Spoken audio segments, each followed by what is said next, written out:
Radhe Radhe friends, tasty yummy healthy food no onion no garlic channel में आपका स्वागत है। नवरात्रि शुरू होने वाले हैं। इन दिनों 9 दिन तक दुर्गा पूजन किया जाता है। 9 दिन का व्रत रखा जाता है। व्रत में फलहारी खाना खाया जाता है।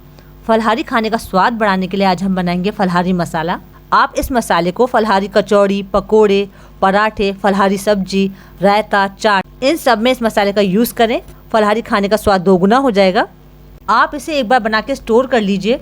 पूरे 9 दिन इस मसाले का यूज़ करें। आपको कोई और मसाला डालने की ज़रूरत नहीं पड़ेगी। इसमें हमने कई तरह के मसाले यूज़ करे हैं। वीडियो को लास्ट तक देखें। वीडियो पसंद आए लाइक शेयर कमेंट जरूर कीजिए। अगर आप मेरे चैनल पर नए हैं, चैनल को सब्सक्राइब कर लीजिए। चलिए स्टार्ट करते हैं। फलहारी मसाला बनाने के लिए सबसे पहले हम गैस पर पैन रखेंगे। फ्लेम को ऑन कर देंगे। अब इसमें हम आधा कप सिंघाड़े का आटा लेंगे। अगर सिंघाड़े का आटा नहीं है तो आप कुट्टू का आटा भी ले सकते हैं। अब हम सिंघाड़े के आटे को लो फ्लेम पर रोस्ट करेंगे।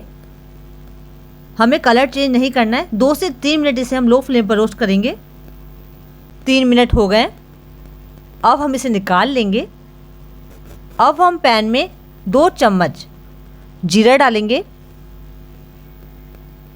1 चम्मच इसमें हम डालेंगे साबुत काली मिर्च। अब हम जीरा और काली मिर्च को रोस्ट करेंगे। अगर आपको ज़्यादा बनाना हो तो क्वांटिटी को डबल कर दीजिए। फ्लेम को हमने लो रखा है। 2 से 3 मिनट इसे हम रोस्ट करेंगे। हल्की हल्की खुशबू आने लगी है। 3 मिनट हो गए। अब हम फ्लेम को ऑफ कर देंगे। अब इसे हल्का ठंडा होने देंगे। अब हम ग्राइंडर जार लेंगे। अब इसमें हम रोस्ट किए हुए जीरा और काली मिर्च डालेंगे। अब इसे हम ग्राइंड करेंगे। ये देखिए ग्राइंड कर लिया हमने। अब इसमें हम रोस्ट किया हुआ सिंघाड़े का आटा डालेंगे।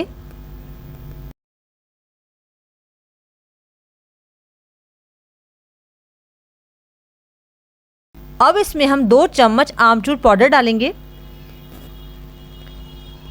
1 चम्मच इसमें हम डालेंगे अनारदाना पाउडर। अब इसमें हम डालेंगे 1 चम्मच सॉल्ट पाउडर। 1 चम्मच इसमें हम डालेंगे सेंधा नमक। व्रत में सेंधा नमक खाया जाता है। अब हम इन सारे मसालों को ग्राइंड करेंगे। ये देखिए ग्राइंड कर लिया हमने। एकदम फाइन पाउडर तैयार है। अब इसे हम एक बार छान लेंगे। जो भी दरदरा होगा वो हट जाएगा।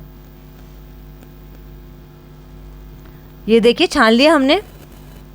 अब हमारा फलहारी मसाला तैयार है। अब आप इसे सूखे एयर टाइट ग्लास की बोतल में भर के रख लीजिए। आप इसे लंबे समय के लिए स्टोर कर सकते हैं। ये ख़राब नहीं होगा। जब भी आप व्रत की कोई नमकीन रेसिपी बनाएं, आप उसमें इस मसाले का यूज़ कीजिए। रेसिपी बहुत स्वादिष्ट बनेगी।